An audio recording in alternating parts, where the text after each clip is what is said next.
Assalamualaikum. I hope you all are good and doing well. So let's start our today lecture from first question. First question is that a data is permanently stored in data जो है computer की बात हो रही है कि computer में जो डाटा है वो परमानेंटली स्टोर्ड होता है कहाँ पे in hard disk.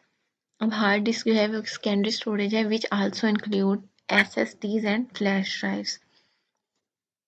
Frequency is measured frequency को किस तरह से मेजर किया जाता है उसका यूनिट हर्ट्स में एंड 1 हर्ट्स जो है वो इक्वल होता है 1 साइकिल पर सेकंड की। एक साइकिल 1 सेकंड में करता है जो कंप्लीट उसे 1 हर्ट्स के इक्वल होता है। उसके बाद है fibre optic cable consist of tube. Fibre optic cable जो है वो कितनी ट्यूब्स पर मुश्तमिल होती है, किस तरह की ग्लास ट्यूब्स होती हैं। And fibre optic cables transmit data as pulses of light through tiny strands of glass और प्लास्टिक।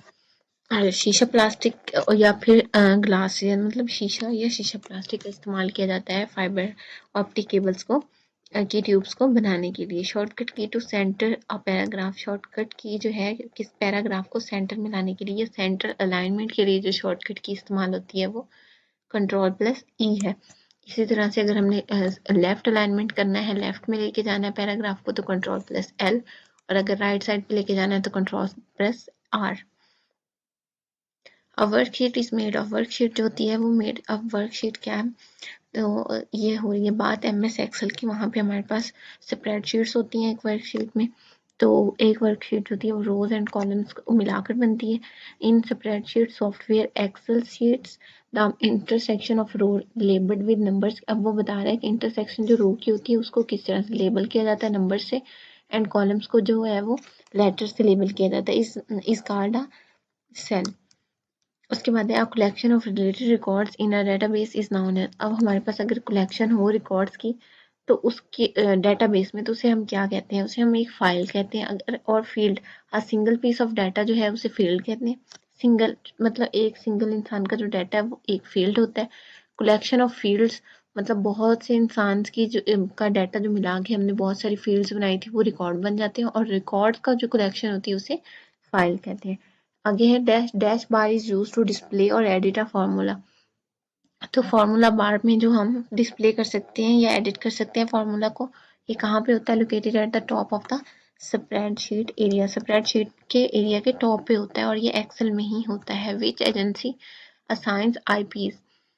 कौन सी एजेंसी जो है वो आईपीज असाइन करती है, ICANN internet corporation for assigned names and numbers. तो ये एजेंसी का नाम है और ये शॉर्टकट फॉर्म है और स्टैंड करता है internet corporation for assigned names and numbers. Next है हु प्रोवाइडर्स इंटरनेट। हमें इंटरनेट किसने प्रोवाइड किया, ISP stands for internet service provider. उसके बाद है डिफॉल्ट पोर्ट ऑफ HTTP। अब HTTP है क्या, हाइपर टेक्स्ट ट्रांसफर प्रोटोकॉल। तो इसका ये कितने पोर्ट इस्तेमाल करती है, 80 स्टैंडर्ड वेब ट्रैफिक जो होती है। और अगर इसकी दूसरी फॉर्म की बात करें STP की, तो वो होती हैं सिंपल टेक्स्ट ट्रांसफर प्रोटोकॉल, तो उसमें 25 होती हैं। और अगर हम मजीद इसकी करें HTTPS तो उसमें हमारे पास 415 या 425 जो है हमारे पास डिफ़ॉल्ट पोर्ट इस्तेमाल होते हैं। आई होप आपको आज की वीडियो अच्छी लगी होगी। अगर अच्छी लगी है तो चैनल को सब्सक्राइब करें, वीडियो को लाइक एंड शेयर करें। जज़ाकल्लाह।